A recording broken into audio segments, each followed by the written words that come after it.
Really happy to have everyone together. This is actually our second hybrid event of the year. So we have guests online as well as a group here in Orange County at the beautiful venue that's part of RSM's new office campus here. And so we're delighted to have everyone come together. And this really is an opportunity to reflect on the fact that we are a community with members across 20 different markets in Canada and the United States. So the opportunity to connect online is important to be able to meet one another. But I think we're all pretty hungry to get back to in-person networking as well. And so this is an opportunity to do both. And we're exploring opportunities in the new year to be able to do a mixture of in-person, online, and hybrid events like this. As you see here, we have our platform for our online guests. This isn't live, but this is a screenshot of how we connect virtually. And then on the right, we have a photo of where we are today at the RSM venue. And I would really like to thank Bert, John, Kenneth, and Don for your hospitality. This is an opportunity to share in the excitement of RSM moving to a new Orange County office here and be able to support one another. And thank you for your hospitality. So our agenda today is I'm going to give a quick update on the Maple business community and what's been happening over the last few months since our prior meeting in September. And then we're going to turn over the presentations to two of our senior corporate members, starting with Livingston International, who's Canada's largest customs broker. And we're honored to have Jill Hurley with us today, who's the Director of Global Trade Consulting. And after Jill's talk, we're going to be hearing from John Griffin, who's the President of Sterling Capital Brokers. And Sterling Capital Brokers is Canada's largest independent benefit consulting firm. And we're honored to welcome both Livingston and Sterling as new Gold Leaf members, our most senior level of commitment and engagement with our community this year. So we'll be hearing from Jill and John, and then we'll have some wrap-up networking at the end. For our online guests, we are recording today's presentation, so the copy will be made available in a follow-up communication. We have muted the audio for best quality for our presentations. If you do have questions, and they're welcome throughout the meeting, please go to the Q&A box, which is to the right of this screen, and you will find a toggle button that you can enter your questions, and we'll try to get to as many as possible. So with that, let me give you a little brief update on Maple. So during another year of the pandemic, we are really grateful to have so many of our corporate members renew this year. And in the latter half of 2021, we welcomed New Year's with the Business Development Bank of Canada, Cardinal Point Wealth Management, who is based here in Orange County, as well as in Toronto. Corpay, who was formerly known as AFEX, the global payment solutions provider, is a renewing member, as is Toronto-based Cumming & Partners, who is a specialist in cross-border law, and their lawyers are called to the bar in both Canada and the United States. The province of Ontario is a renewing member. Purelator, Canada's FedEx, we like to say, honored to have their continued support. Bill, thank you for QA Consultants renewing support. North America's leading and largest software testing company. Of course, our friends at RSM, tax audit and consulting to the middle market in the US and Canada. Delilah, thank you for Toronto Stock Exchange, ongoing support and commitment, as well as XA Hive, a growing cybersecurity firm in Canada and US, and now the UK as well. In terms of a recent member, we're honored to welcome the Canadian American Business Council to our community. And this is a Washington, D.C. based advocacy organization that was formed in 1987 as a nonprofit, nonpartisan, issues-oriented organization to promote more collaboration between Canada and the United States, focused on the political circles and also tying in senior business leaders. And we've known CABC for a number of years, and we're honored to have them part of our community today. And I think we can benefit from having a window on their advocacy work as Canada and the US have continued to work closely together to exit the pandemic and also to explore ways to build back better together for the growth of both of our economies. And we're also proud to say that we've joined the CABC from our side as well. So this is a reciprocal membership. In terms of growth in our community this year, Rob and I are really excited to see the number of new members as represented by the sectors in which they work. Here you see 15 different sectors represented by our new members this year. And we think this diversity of sector expertise just adds more and more value to the quality of our networking and the type of content that we can share with one another that enables us to learn and grow our businesses accordingly.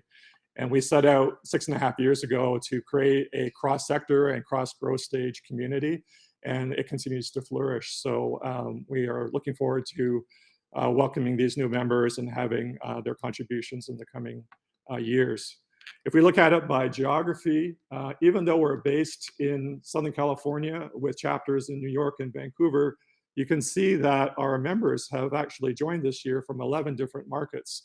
So we are very much a growing community across Canada, the United States, and we are excited to be able to grow our communities in many more markets with the vision that we can open up more chapters of Maple Business Council as we get critical mass.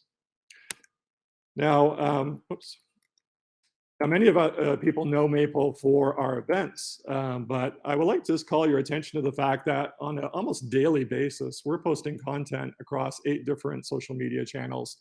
So whether it's Twitter for our New York chapter, Twitter here in Southern California, our website, LinkedIn, our video channels, YouTube and Vimeo, or content on Facebook and Instagram, we're sharing information that our members are posting in terms of your milestones and your insights, updates about our community, breaking news. So it's a very efficient way for you to stay plugged into what's going on with respect to issues that are relevant to Canada and the US.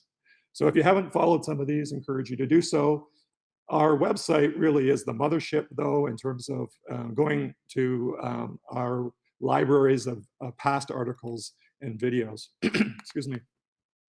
Speaking of which, our articles are really an important contribution that our corporate members make. And so every month we issue Maple Momentum. It comes out mid-month and it goes out to about 3,000 executives across Canada and the United States. And we ask our corporate members to share insights on their markets, their insights, perspectives. Sometimes it's op-eds. We also interview our partners. And it's an opportunity for you to have a window on a lot of different. And our most recent issue last month in November, we had the contributions from Delilah and the Toronto Stock Exchange team to talk about what a record-setting year it's been this year in the public markets, looking at the Toronto exchanges as well as what's happening here in the United States. Brookfield Properties, one of our corporate members, offered a great piece too, talking about a significant investment they're making in downtown LA in the California Market Center, which is part of the historic fashion district. And this is a new development that brings together tech companies along with fashion and media as a center point for businesses to congregate and for tenancy. Recently, I had the opportunity to chat with one of our corporate members, and also she's an advisory board member, Sem Panambalam. Sem is the founder and CEO of XA Hive, a Canadian cybersecurity company that's growing here in California and elsewhere in the US and the UK. And Sem originally came from Sri Lanka to Canada, and then as an entrepreneur, launched her business in a male-dominated tech sector and has done extremely well. And we asked Sem to share some of her diversity, equity, and inclusion journey with us as we look to be very inclusive in our narrative around cross-border trade and investment. And so we have a couple of new episodes of our Maple Conversation series online now, where Sem shares some of her insights. And in the coming weeks, we're going to be sharing a long-form video that captures the full interview that we had with Sem, because she really has some meaningful commentary to make about how businesses can integrate DEI into their business planning and ensure that they are accountable for being an inclusive organization. So we're really thankful for Sem's discussions and her willingness to work with us on this. And you'll see more DEI content from us in the coming months as well. And then just finally, we have a wonderful library of webcasts on our website. And these are recordings of events like today, where you can go back and refer to content that's been shared across our chapters. And I'd like just to call your attention to the most recent one, which John Costanzo, our executive director in Maple, New York, led for the New York chapter. And it was a discussion on sustainable energy in New York State. And with John was the Delegate General of Quebec, Martine Hébert, who's in the center, along with representatives Hydro-Quebec, the National Offshore Wind Research and Development Consortium, and the Quebec company Boralex, talking about how Canada has a contribution to the adoption of sustainable energy more and more in New York State, and how this is another example of collaboration across the border. And so it's an excellent expert panel discussion that is available to you online. So with that now, I'm going to ask Jill to be available, and I'm going to move the slides for you, Jill. But first, what I'd like to do is share a little bit of background about Jill Hurley, who's the Director of Global Trade Consulting for Livingston International. And Jill has a really impressive background, and I'm just going to capture some highlights. She's responsible for the oversight of both US import and export projects. She reviews her clients' business models and practices to assist in determining areas of risk while offering solutions for compliance, penalty mitigation, and risk management. She also assists companies in complying with US nuclear export controls for nuclear materials handling equipment, nuclear materials, technology, and hardware and technology associated with nuclear plants and facilities. Her expertise includes the development and implementation of import and export compliance programs, export licensing requirement determinations, supply chain security review, preparation, submission, and oversight of penalty mitigation projects, as well as assistance with US trade remedies, including anti-dumping, countervailing, and intellectual property orders. She is a licensed attorney in the state of New York and was admitted to practice in the 4th Department and received her Juris Doctor from the University at Buffalo Law School, where she focused her studies on US federal regulatory law and alternative dispute resolution.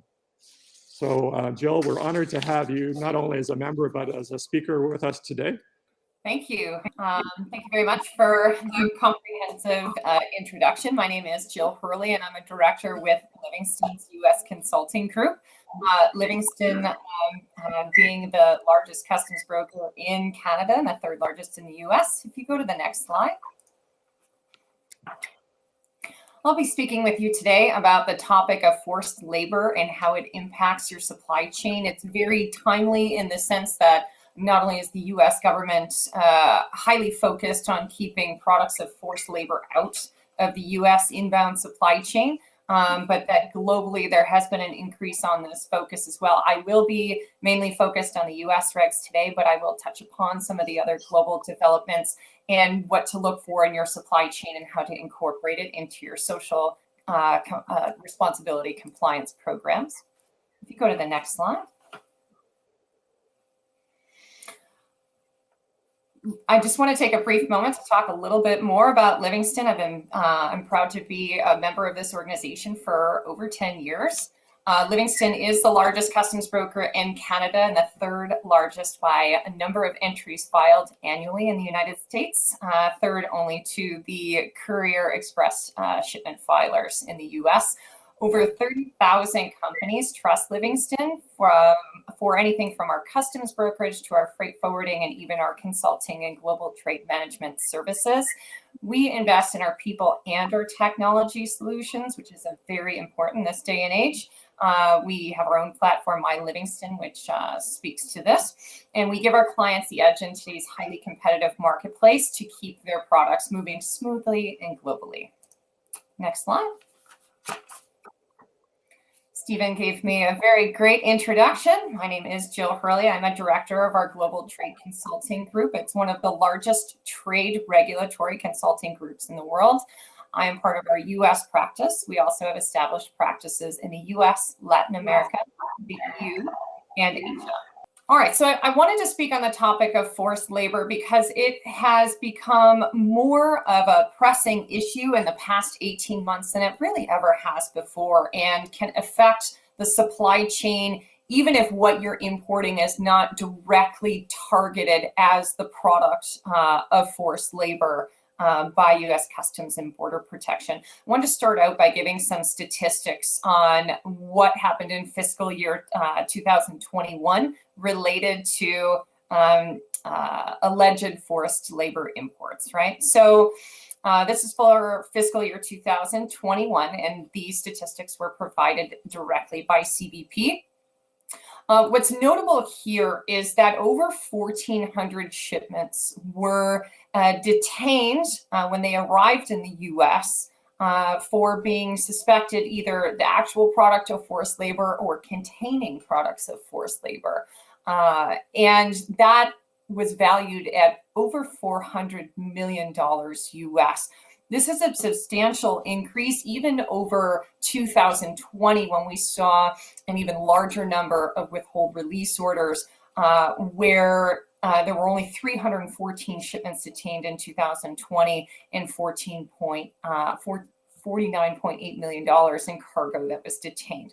CBP has put more resources and more emphasis on ferreting out forced labor products within the U.S. inbound supply chain.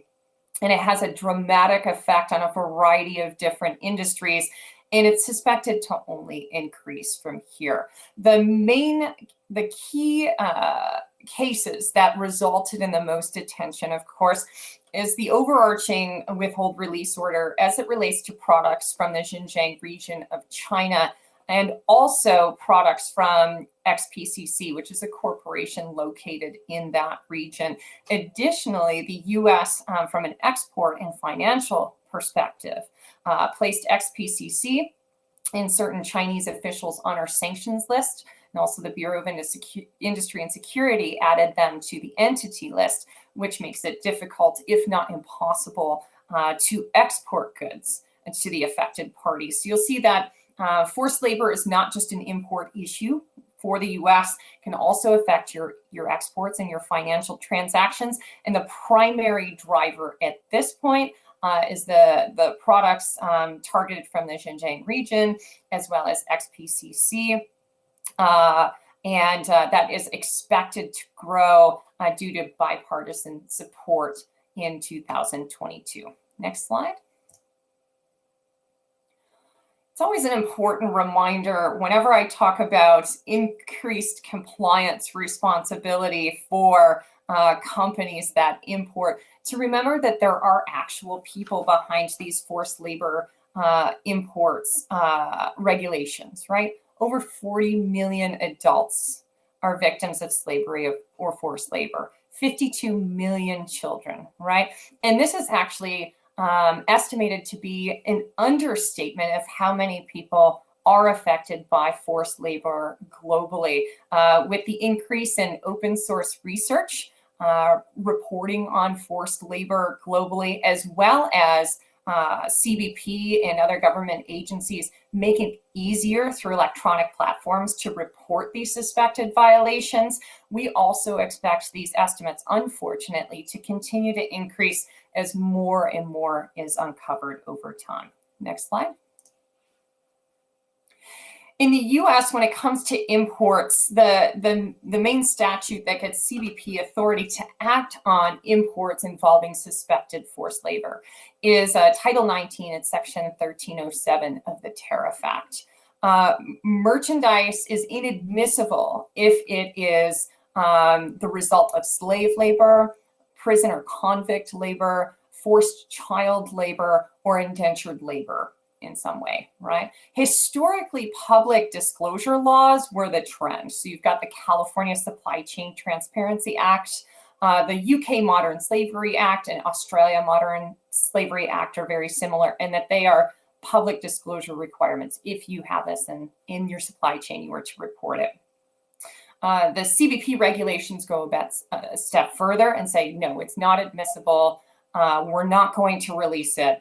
We'll either seize it or you'll export it or something else will happen to it, but you cannot bring it into the commerce of the United States. There are increasingly, you'll see globally as well, the trend is that countries are considering imposing specific requirements, not just reporting, but liability related to mandatory human rights due diligence, right? So you will see corporate social responsibility programs increasingly focused on adding, keeping forced labor out of your products and your supply chain globally. Next slide, please. So believe it or not, the US has actually had legal authority to detain goods and prevent them from entering the commerce of the United States since the 1930s.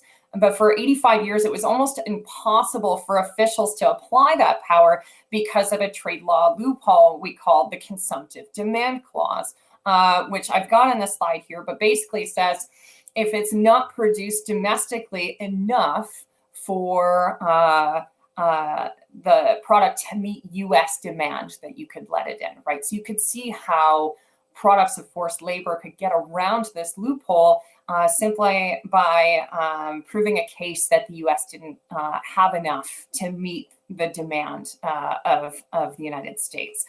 The government closed this loophole with TIFTIA in 2016, right? So they did away with the Consumptive Demand Clause. There were just, prior to 2016, there were no forced labor findings at all in the 15 years prior to that. And there were only about 30 total in the entirety of the 1990s, right? And we started cracking down on products of forced labor in the US-bound supply chain around 2018, with a few withhold release orders. And then it just sort of skyrocketed from there. So the highest we saw was in 2020 with 20 withhold release orders. And in 2021, it was 7 new issued with 4 being modified, right? So we have increased the number of withhold release orders. They've gotten broader in the scope of what they encompass, and they are affecting substantially a higher value of goods than they ever have before, and that was because of TIFTIA. Next slide, please. So CBP has a few different tools that they may approach you as an importer to ask you about your supply chain and understand whether or not you actually have awareness and a corporate social responsibility policy in place to ferret out these goods from your supply chain. They can use what are called RASAs, which are specific regulatory analysis assessments based on risk.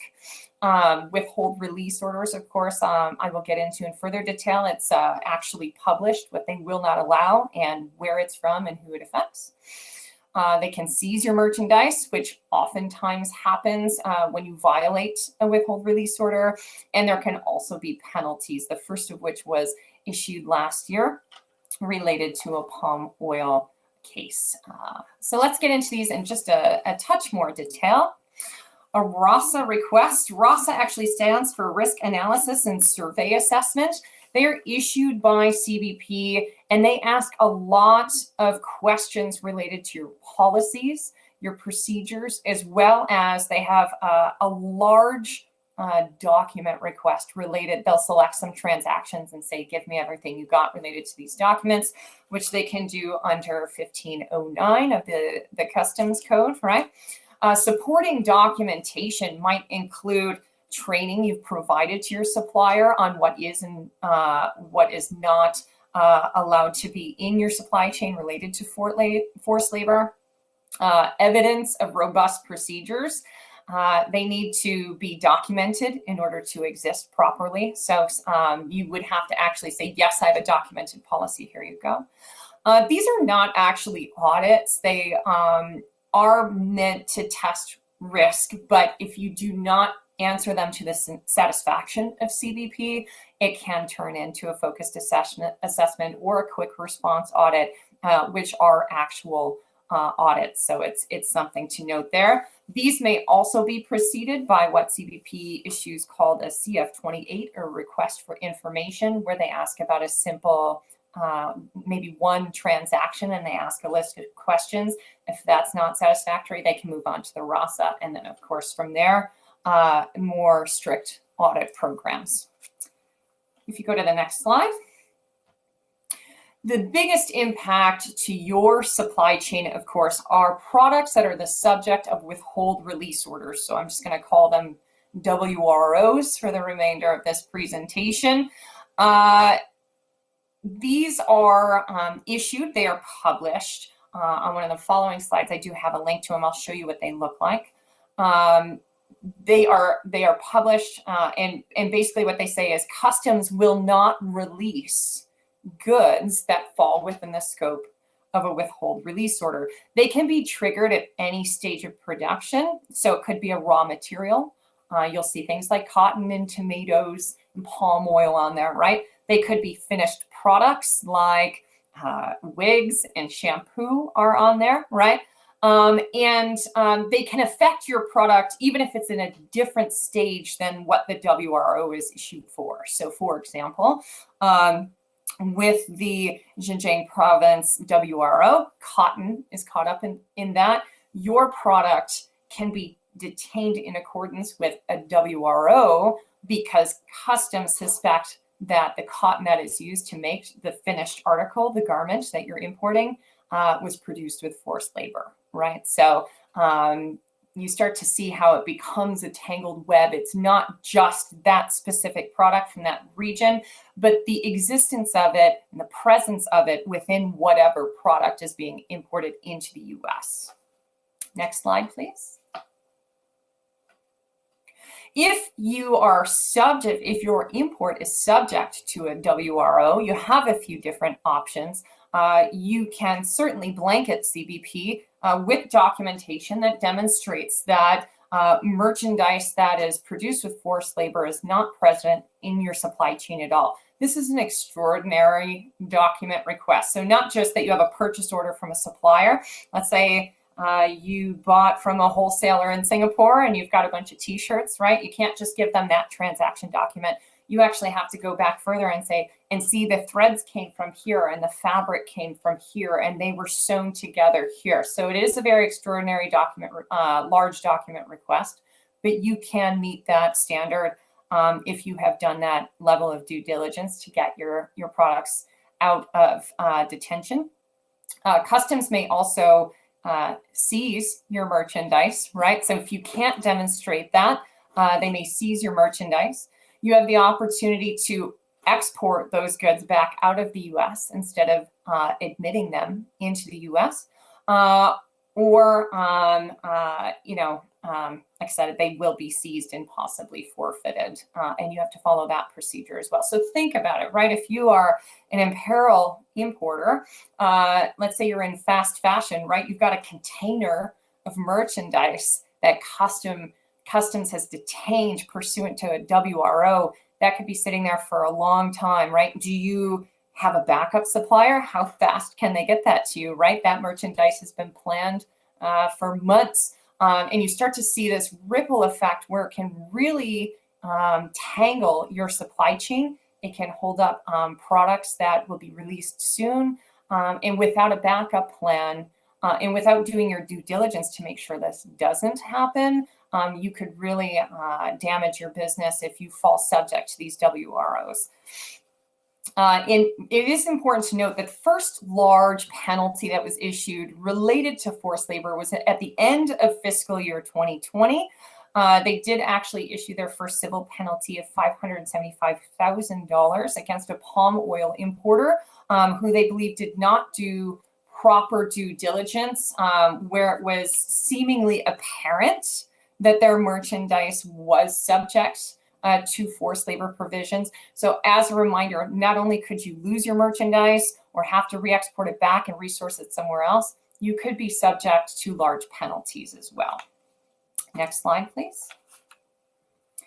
Just to give you an overview of the process, I won't hit each of these steps in detail, but this is an overview of the process directly from CBP's websites on how the WROs come to be. So it starts with an allegation that merchandise is produced with forced labor. You'll see that receipt of allegation, which is very easy to do. It can be done electronically on the website, but also pursuant to Section 1242 of Title 19. And then it goes through the process of how they review, what they're looking for, and the timelines associated with that. Next slide.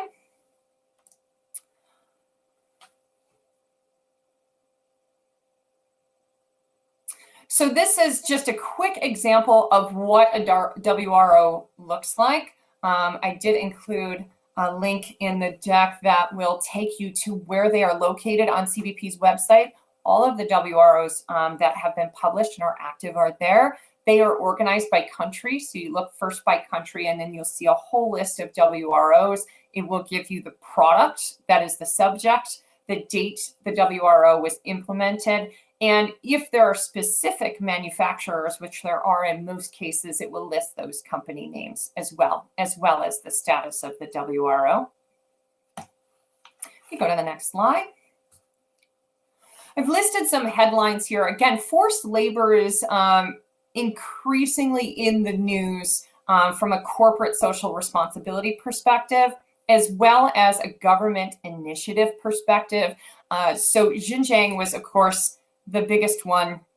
And this Axios article spoke about really that what this is getting at. It's a foreign policy move, right? It's related to the Uyghurs that are located in this region and the labor transfer program that the Chinese government has, right? So a lot of these can be foreign policy driven, but particularly you see the growth of these this day and age because of our strange trade relations with China.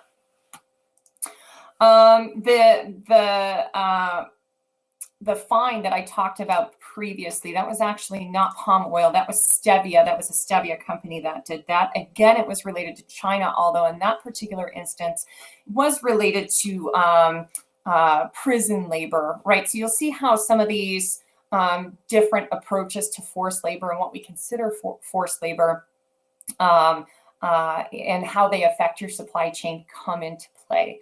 It's a very timely topic. The U.S. has reintroduced the Uyghur Forced Labor Disclosures Act. It has bipartisan support. So I imagine that keeping forced labor out of the U.S., particularly as it relates to Chinese produced goods, will only increase and impact your supply chain further moving forward. If you go to the next slide, please. All right, so remember that as a U.S. importer, you have to provide evidence of reasonable care, which is a legal standard that importers are held to when importing merchandise into the United States. So whether or not you have specific knowledge of U.S. import regulations, you are assumed to be using reasonable care merely by being an importer and importing merchandise, right? Customs expense that you have documented policies and procedures, not just related to forced labor, but merchandise in general that are imported into the U.S. They expect that you have a rigorous risk assessment approach to a variety of risks by introducing goods into the U.S. supply chain, and that you're tracking and reporting on areas of concern.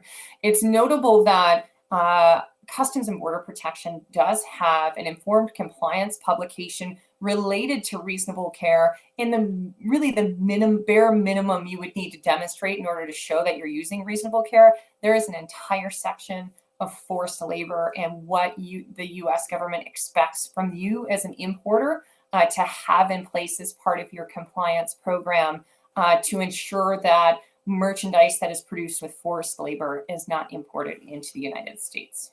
Next slide, please.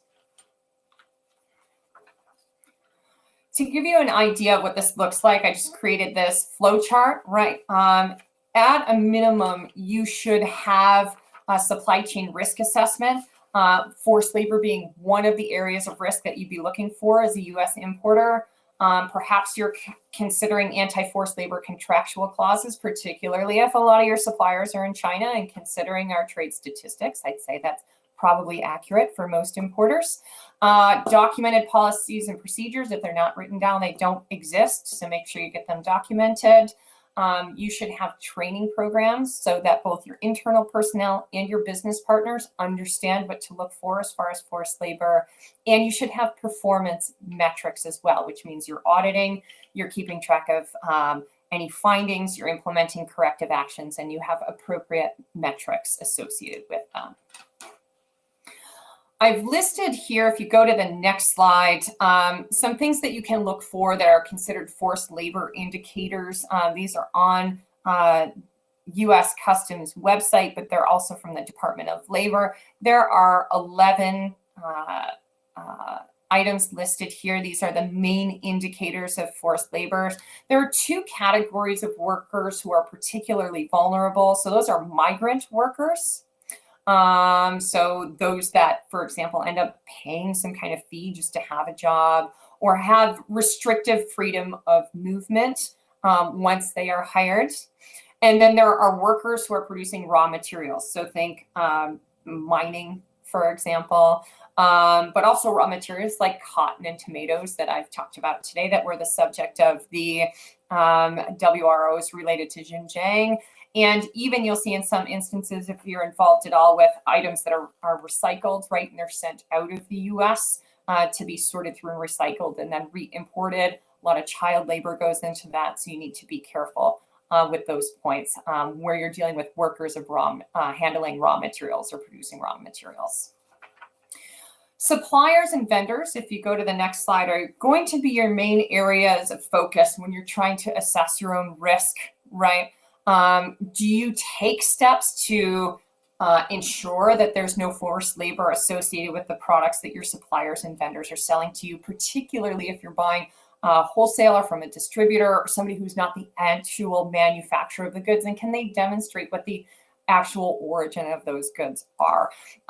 When you're reviewing your suppliers and vendors, you should consider specific risk factors associated with that type of vendor, their product, and their location. Third-party auditors are sometimes best, first and foremost, because they'll have the local language support that you will need to conduct that kind of assessment, but also because they'll be familiar with the risks associated in finding where forced labor might be in your supply chain. But it's important to be able to demonstrate that you have proactively tried to address risk as it relates to your suppliers and vendors. That's where you're going to find your biggest risk associated with products being imported into the US using forced labor. Go to the next slide, please. Of course, the benefits of having an effective program, transparency being the biggest one. Obviously, there are social benefits to being able to state that you have a program like this and you have improved brand recognition and positive company reputation. But conversely, you've got to remember that particularly when it comes to US import activity, almost everything's public, right? There's very little that's kept confidential, particularly when you're the subject of a $500,000 enforcement action related to forced labor. So not only would it be positive to have social responsibility that incorporates identifying forced labor risk and keeping it out of your supply chain, but imagine the impact if your name was associated with an enforcement action related to a violation of forced labor standards, right? So that door swings both ways. Make sure you have a documented policy. It's communicated. You may wish to publish it on a website as a way to attract your customers and demonstrate you have that responsibility, but make sure it stays updated as well, that you're continuously addressing the risks, that it's not just lip service, but that it actually is incorporated into your compliance program, and that you're committed to following that compliance policy through to your supply chain to keep those products of forced labor out of the US. If you go to the next slide, most companies find that they incorporate, forced labor really impacts, from a U.S. perspective, the articles that are imported into the United States. But it's really more than just a trade regulatory impact, right? And a lot of companies find that they will weave a forced labor compliance policy into their ethics and CSR program as a whole, right? So you may have ESG or some other standards, and this would all be part of it, right? Many companies have embraced corporate social responsibility because it does give you that positive view from a customer or consumer perspective, and shows your commitment to keeping these products, commitment to environment, commitment to not exacerbating a forced labor issue, things like that. That's all positive from a corporate image perspective. And certainly human rights would factor into that.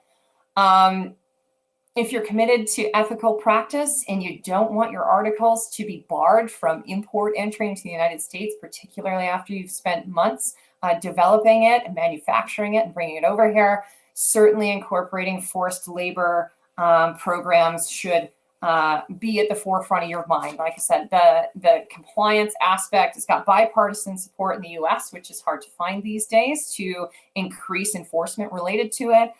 You are seeing increased enforcement action already. Definitely a hot topic. So there are 8 things that I think should be considered as you consider whether or not to build this into your import program.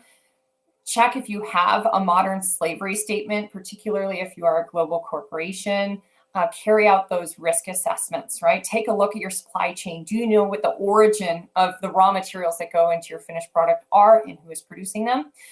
Do your supplier due diligence, have a documented program for that, human rights due diligence, and review your current policies and procedures.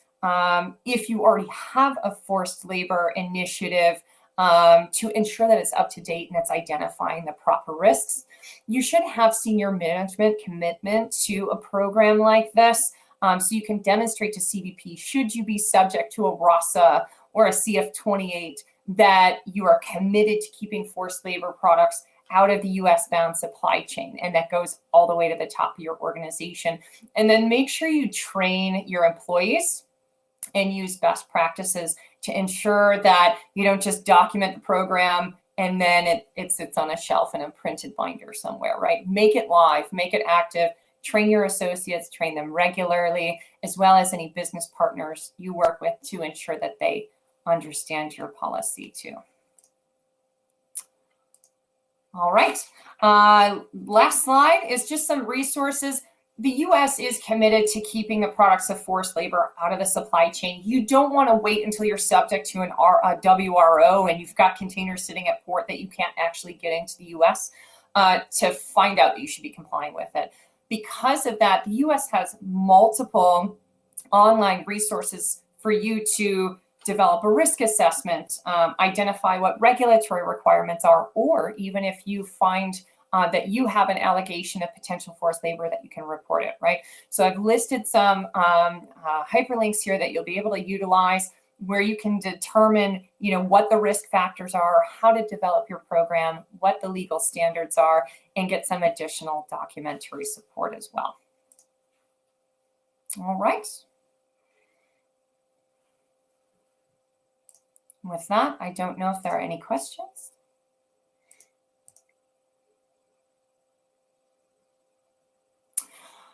Okay, so I do have one question. There are organizations that will review. They won't. The question is, are there organizations that review and certify that a client may have a forced labor free supply chain, so no forced labor in their supply chain? It would be nearly impossible to certify that 100%, but yes, there are organizations that will conduct an assessment for you. They will identify areas of risk, and they will help you build your corporate program up to a certain standard. And you can say, I meet this standard as it relates to forced labor. So I can provide some of those resources for you. There are companies that will support you as you develop your program and assist you with identifying if there's any area of risk you should look at and focus on, and even take it a step further and go to your suppliers, right? Your suppliers, vendors, and ensure that they are not using forced labor as well. Question, could you comment on how aligned, I guess, the Canadian enforcement is of this issue with the US? And are you seeing the same kind of trends with as what you were commenting on in the US? Yeah, so as far as Canada is concerned, there have been grumblings over the year that maybe Canada wasn't as focused on this area of risk that, for example, the EU or the US were, right? We are seeing an increasement scrutinizing trend on Canadian-bound imports. So in October, November of this year, CBSA in Quebec actually detained something like $200 million worth of women's and children's clothing that was being imported as potentially the product of forced labor, right? Additionally, the Canadian government, federal government, has asked that a Malaysian subsidiary that imports PPE, that has a contract with Supermax Healthcare Canada, that they hold off on delivering on that contract until they can demonstrate that they're not using forced labor in their supply chain when they produce that product.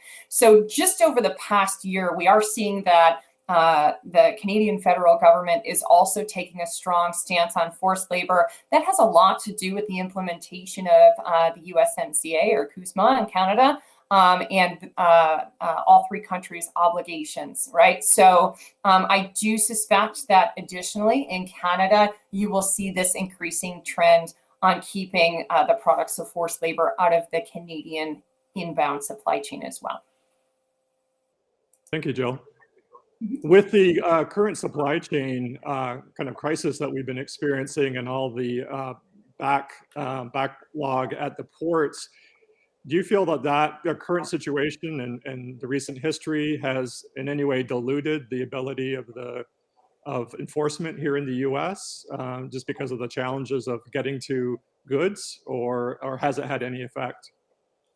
I don't see that it's had any immediate correlating effect, although you will find that products are spending a longer time at port. So enforcement actions in that particular instance actually make it easier for CBP because you've got the inbound manifest, so they know about goods coming a lot longer while they're sitting out in port waiting to come in, right? They're anchored out in the port. Additionally, they're sitting at the port as they get processed.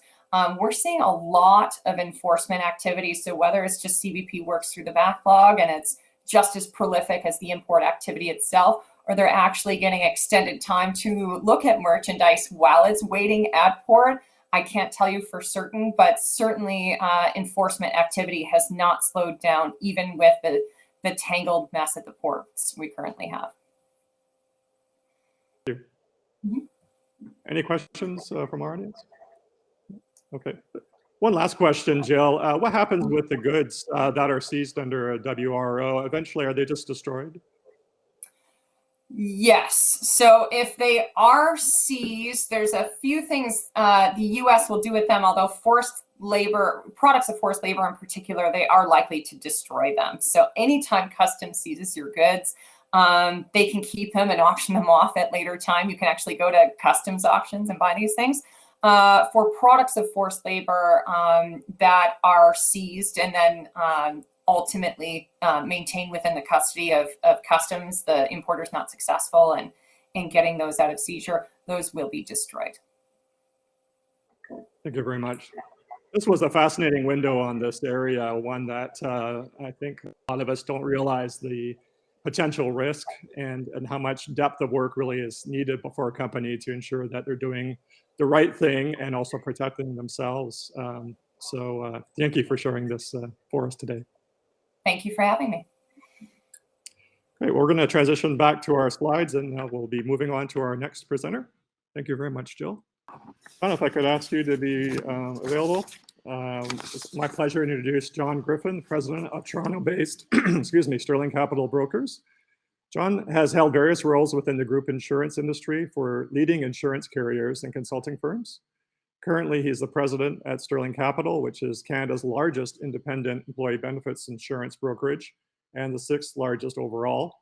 John specializes in taking a complex regulatory environment with a mix of private and public coverages and creating a simple set of principles that allow clients to access the best care for their members precisely when they need it. He has learned firsthand that there's always a solution within Canada's healthcare framework, and it is knowledge about the potential solutions and the process to access these solutions that is most often the barrier. His key advocacy is to help companies launch leading employee benefits programs in Canada and to navigate the differences between the US and Canada benefits frameworks. Central to John's work is setting time aside to educate his team, clients, and the public at large, whenever possible, about the insurance landscape, emerging trends, and the best approach to accessing coverage in a landscape where an accelerated rate of change is the new normal. So please join me in welcoming John Griffin. Appreciate it, Stephen. Thank you so much for the introduction. Thanks, Jill, for kicking us off this morning or afternoon, depending on which part of the world you happen to find yourself. I'll keep the introduction to Sterling as an operation brief. We started in 2014. We are a tech-enabled service provider, which means that we provide not just the brokerage and consulting work, but we actually do the administrative services for clients on the back end. And I'll talk a little bit later on in the discussion about why that's important in the Canadian context. We have multi-employer group plans available to us, which again is a subtle nuance that's a bit different than how things kind of can operate legislatively out of the U.S. And on Sterling's side, our niche has been this multinational view of benefits. More than 70% of our clients have offices in both the U.S. and Canada. Most often, U.S. headquartered companies that are coming to Canada, often for the first time.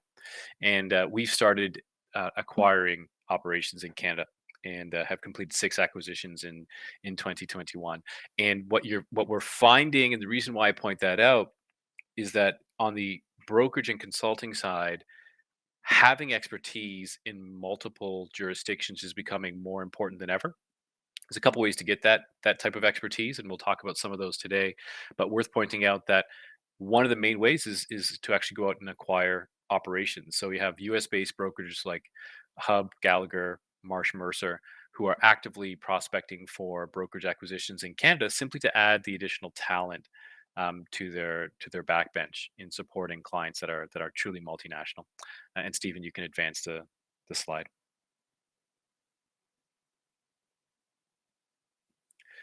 So the little view about who we are and where we operate. So we're headquartered in Toronto. We started in Toronto. Most of our full-time employees work out of the Toronto office. However, we do have a significant operation out east and Ludi Consultants. They joined us in February of this year. We're also operating in the middle of Canada, right here with Riverview Insurance in Red Deer and Adamak Financial out in BC. We announced our latest acquisition this morning. That's a firm actually out of Ottawa. So even though we put this presentation together, sent it over to Stephen on Friday, it's already out of date, and we expect to continue acquiring as we continue rolling across the country. And you can advance the slide.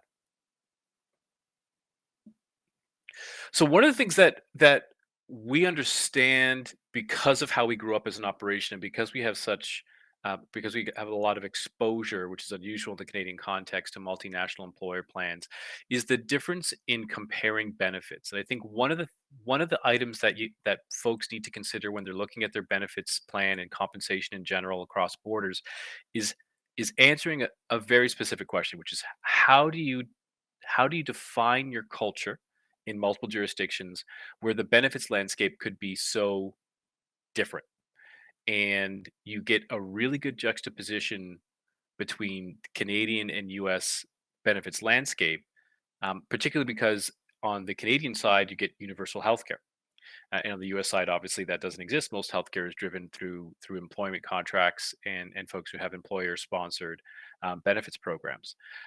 And when we're coaching clients coming into Canada for the first time, one of the things we have to coach them around is that universal healthcare in the Canadian context isn't necessarily universal. So there's a common misconception for folks coming to Canada that they don't even need a group benefits program because universal healthcare covers everything. That's the legend, so to speak, that happens to be rather pervasive right throughout the U.S.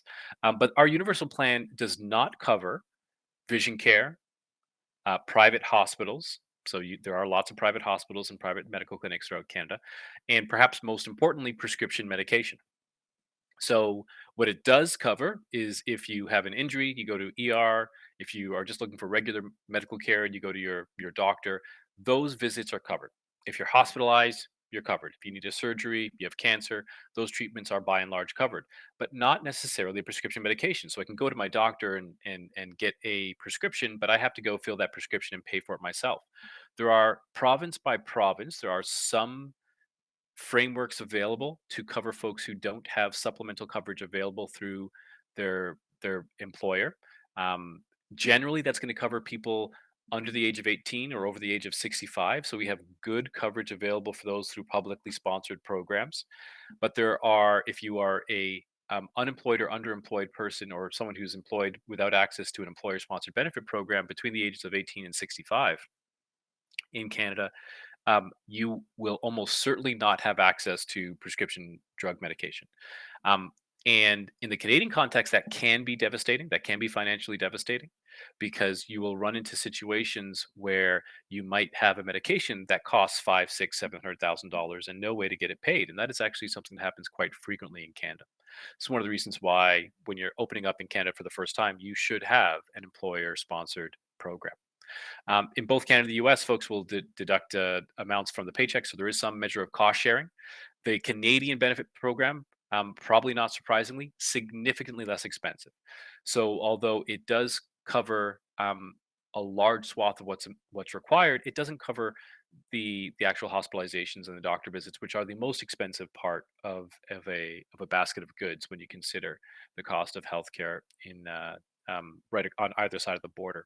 So we'll often see on the Canadian side a monthly cost for the average employee ranging from $250 to $400 per employee per month. On the US side, you could have that be 10 times as high. So it wouldn't be unusual to see someone paying $3,000 a month for an employer-sponsored program for regular health and dental. That's just the health insurance side. When you think about the total employment picture, you also have to consider the retirement plans. There's similar legislation on both sides of the border that allow, on the U.S. side, referred to as a 401k, as a retirement income vehicle. We call them registered retirement savings plans, or RRSPs. There's some different frameworks. You might see them called deferred profit sharing plans, or DPSPs, on the Canadian side as well. All of which are generally private employer sponsored programs that allow an employer to give an employee the opportunity to put some or a portion of their check away for savings, but also allow them to contribute to that employer's savings, protected dollars that don't immediately accrue to the uh, pay side of the cycle, but actually look towards the future. So they go into these registered accounts. They can't be withdrawn unless some kind of hardship's happening. Similarly, there are programs available in Canada, the Canada Pension Plan, in Quebec, the Quebec Pension Plan, that is an employer and employee funded program. So both employers and employees put dollars into these different plans. It's not expected to cover all costs of retirement. Right now, it maxes out sort of in the $1,200 per month range, and most people would find that too little to live on in retirement. So these supplemental plans become more and more important. So personal savings plans, as well as these employer-sponsored RRSPs, become more important on the Canadian side of the picture. Employment insurance, both for disability and for loss of employment, exists in Canada as well. Similar structures to what you might find throughout some of the U.S. states. It's covers employees who are unemployed through no fault of their own. It also covers them if they're disabled, and perhaps most critically, if there's a family medical leave or parental or maternity leave. We have maternity leave in Canada that can go up to 18 months. Um, that's a recent development in Canada. So either of the two parents of a newborn or newly adopted child can go off for a combination of 18 months. So one can go off for a year, the other can go off for 6 months, etc. And there is some dollars available through the employment insurance program to fund that. Critically, the way that it worked in Canada is that we had for quite some time allowed 12 months worth of employment insurance to be paid for a maternity or paternity parental leave. And if you do stretch it to 18 months, you don't actually get any more money. You just get the 12 months spread across the 18 months. Some employers, though this is less frequent, will top up the employment insurance part of a parental or maternity leave. But the maximum, and that's because the maximum itself is capped at 55% of annual income and about 54,000 overall. So that's a pretty severe cap and reduction in earning for a member. So a lot of employers who are trying to provide a more attractive set of benefits to plan members and employees will offer a top up of this type of program. And when you're thinking about benchmarking credit benefits in Canada, what you really want to understand is what's the culture that you want your benefits to engender on both sides of the border, because there is a way to ensure that if your intention is to be top 10% of employers in Canada, you can understand what that picture would look like in Canada. The benefits programs will be completely different. There's obviously not going to be a lot of general similarities between the two structures of the program, but there's a mindfulness towards understanding that culture and being able to deploy a benefits program that fits with that culture, and the structures are available on both sides of the border in order to accommodate that. And perhaps most surprisingly, one of the things that we finally coach folks on when they're coming to Canada for the first time, or Canadian folks going to the U.S., and this is actually probably more important for Canadian folks going to the U.S., is the legislative or regulatory requirements that surround insurance in the U.S. are actually much more onerous on an employer than in Canada. Perhaps because it takes such a central part of the healthcare framework in the U.S., but that is generally a surprise for Canadian employers trying to open up in the U.S. for the first time, is how much of the regulations and the regulatory requirements and the burden of those regulations might have on a Canadian employer trying to open in the US.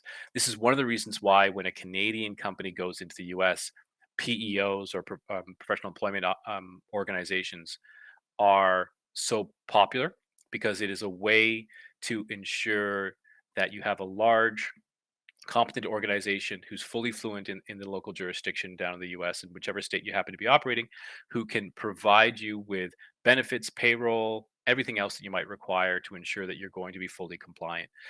You do not see PEOs be very popular, or they're not very popular in Canada. So, by contrast, a Canadian company moving into the US for the first time is very likely for their first 1 to 10 employees to do so through a PEO, and often will have a PEO until they hit kind of that 50 employee mark, before they graduate to trying to run a program on their own and run the organization on their own out of the US. By contrast, going the other way from the US to Canada, you'd see that happen very infrequently. In most cases, it's a lot easier. It's simpler. There's not as much burden on the employer to just open up a corporation in Canada, add 1 or 2 employees, have an employee benefits program attached to those employees, and sort of move on. That's a much easier proposition going from south to north than it is going from north to south. And Stephen, if you could proceed to the next slide, we'll chat a little bit about understanding regulation as an employer in Canada, and the different frameworks available. So the Federal Insurance Contributions Act is a federal payroll employment tax. It's used to fund Social Security and Medicare, and employees are required to contribute. So these are taxes that are withheld from payroll, collected through payroll taxes, and applied on gross compensation. The tax rates are quite low. So if you compared Social Security to the Canada Pension Plan, the Canada Pension Plan, you kind of see it in that sort of 8% range when you combine both the employer and the employee side. You're not seeing it nearly that high, down to the U.S. Unemployment insurance is a requirement, both at the state and federal level. So that's a similar structure to what you'd have in the U.S. It protects both part-time and full-time employees who have been let go from their employment without cause, and the insurance cost it varies from state to state. But all states will have a minimum coverage requirement. So this is something that, again, you are required to carry. In Canada, you are required to contribute to employment insurance. But I suppose one area where you're going to find a big divergence is the next item, which is workers' compensation. Workers' compensation insurance, it's the financial support for people who are unable to work because of workplace illness or injury. The employer is responsible covering medical bills and a limited amount of income. There are self-insurance and state-run insurance solutions that employees can leverage. There's also private insurers who would provide this level of insurance. And on the Canadian side, there's no private equivalent of a workers' compensation insurance. So there's a lot less options. If you're in Ontario and if you're in a mandated industry that requires you to carry the equivalent workers' compensation, then you're doing so through, in the Ontario context, the Workplace Safety and Insurance Bureau, the WSIB, and you're required to contribute to that operation. So each province will have their own workplace compensation or WCB equivalent. Whereas in the US, you might go to a couple different markets within a particular state, or it might be a state-run program. So you'll find that different from state to state. On the Health Insurance Act, there were a lot of changes that came through with the Affordable Care Act, the ACA, and the risk potential if they don't offer adequate and affordable coverage to employees. Applicable large employers, that number is about 50 full-time employees. The reporting requirements are quite onerous, and what you're required to provide as an employer is quite onerous. Again, by contrast, in the Canadian context, you can put almost any benefit program in front of your employees. You could have a program that covers almost nothing, and it could have a co-insurance of 50%. And there's not a regulator that is going to show up and say that you can or cannot do this. There's absolutely no requirement on how these would be structured, other than they have to fit into the legislative structure of what's an insurable um, goods or service. And that's just not the case in the U.S. So again, understanding that means that an employer moving into the U.S. who's going to target or have more than 50 employees south of the border, so a Canadian employer working south of the border, they are going to need to understand what they are required to have in place to be compliant with the ACA. The threshold for affordable coverage, it's adjusted annually, and adequate coverage requires a plan pays 60% of the total medical cost of services. So again, that's a benchmark we don't have in Canada, just by way of comparison. And Stephen, you can continue. The Family and Medical Leave Act protections. So the FMLA entitles employees to take unpaid job protected leave for family or medical reasons. It applies to private sector employers, again, only with 50 or more employees, or any public sector employee. It provides employees up to 12 weeks of protected leave during a 12-month period for qualifying reasons, birth of a child, chronic illness, etc. Similar structures work on the Canadian side. Disability insurance is one particular insurance line that differs drastically from the US to Canada. It's partial wage replacement. It's not a mandatory benefit. It is required in California, Hawaii, Rhode Island, a couple other states and territories here.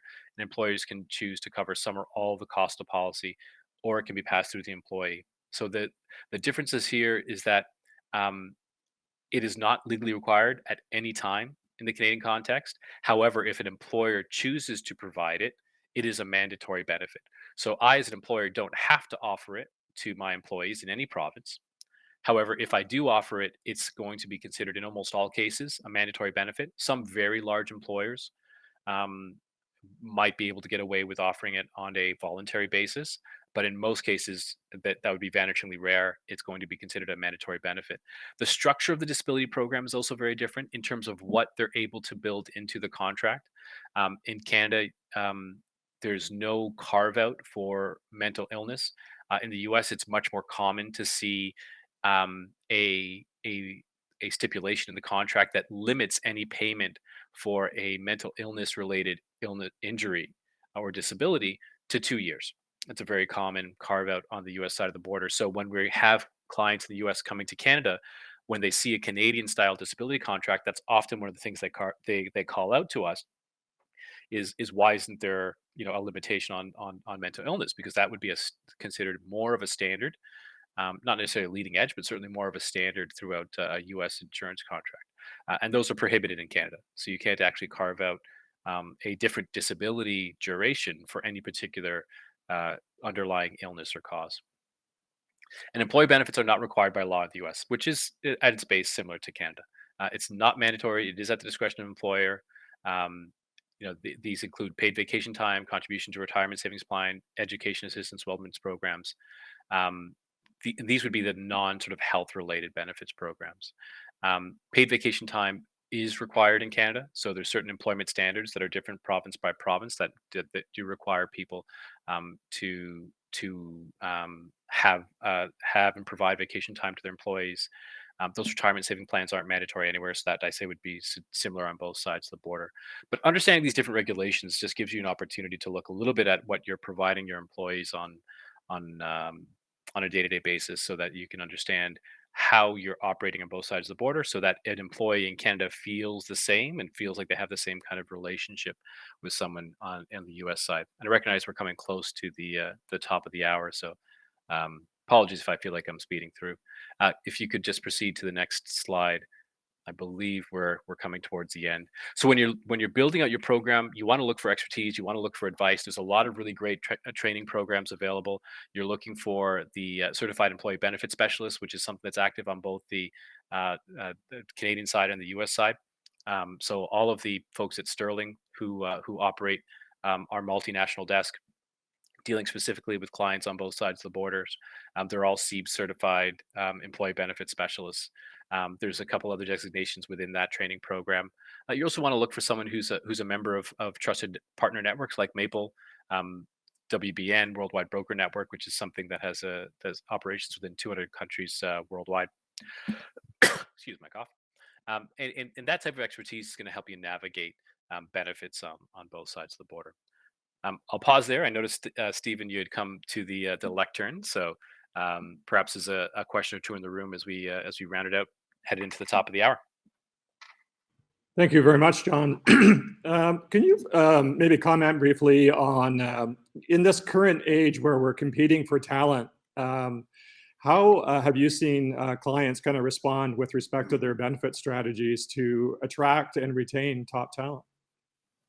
I think what we're finding is more flexibility, and in particular, better assignment of dollars. So on both sides of the border, increasing use of healthcare spending accounts or health savings accounts, or wellness accounts, where an employer will simply put aside a certain amount of dollars, give it to a plan member, and say, "You spend this any way you want. I'm going to allocate $3,000 to you a year.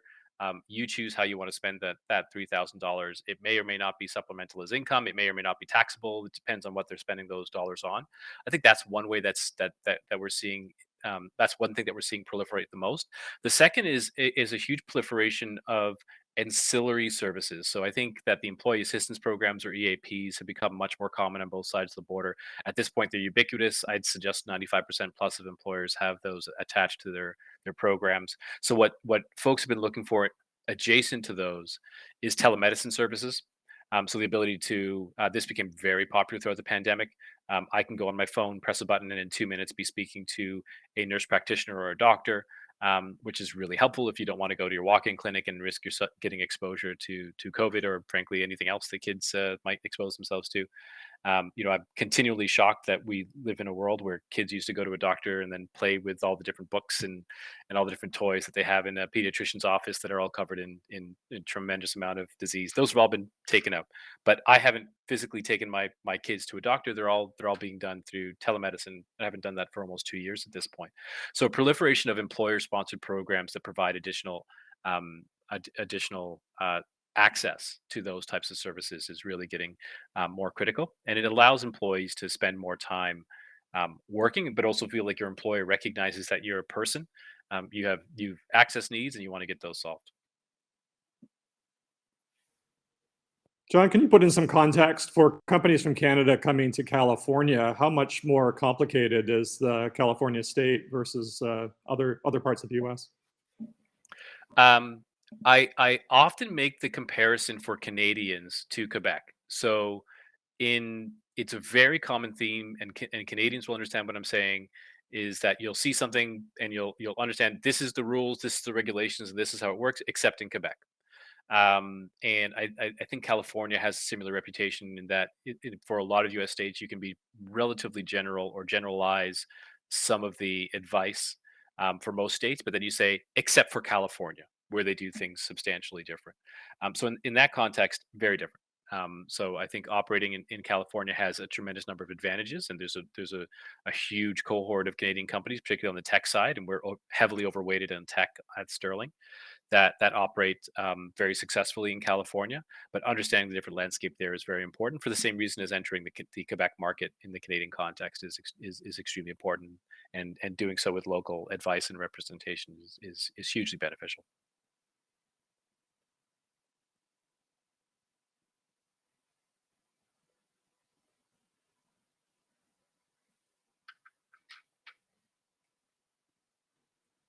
Thank you, John. Is there a particular blind spot that you find American companies have as they come to Canada that stands out more than anything else as they try to orient to the Canadian benefits landscape? Yeah, it was one of the things I said at of the presentation, which is this idea that Canada's healthcare landscape is universal and publicly funded. And that, just as I had mentioned, just isn't the case. So there's a common misconception that an employee benefits program in the Canadian context is frivolous, not required, not mandatory, and from a legislative perspective, it isn't required and isn't mandatory. But from a competitive perspective, it's important, and just from an access perspective, again, really important, because you will run to a situation where a plan member is disabled, they need long-term disability insurance, or they come down with an illness that requires significant or expensive medication, either as a one-time or on a maintenance basis. And those employee benefits programs are a really important part of the Canadian healthcare framework.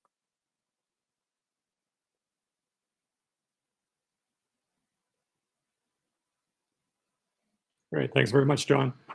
Well, I think we'll leave it at that. And that was a terrific presentation. I think a real eye-opener in terms of understanding where there is commonality and where there are significant differences between Canada and the United States. And it's great to know that you're helping businesses going north and south. And in terms of any opportunities to follow up, John, how would you direct people to get more information? Feel free to reach out to me. I believe my email information is contained in some of the documents I sent out. Otherwise, it's john.griffin at sterlingcapitalbrokers.com. So I'm relatively easy to find. Great. Thanks again, John. No problem. Thank you, folks. All right, everybody, we're going to just close out by returning to the conference floor and wrap up networking. And thank you all for your time and attention today. And my apologies for the technical difficulties. Thank you.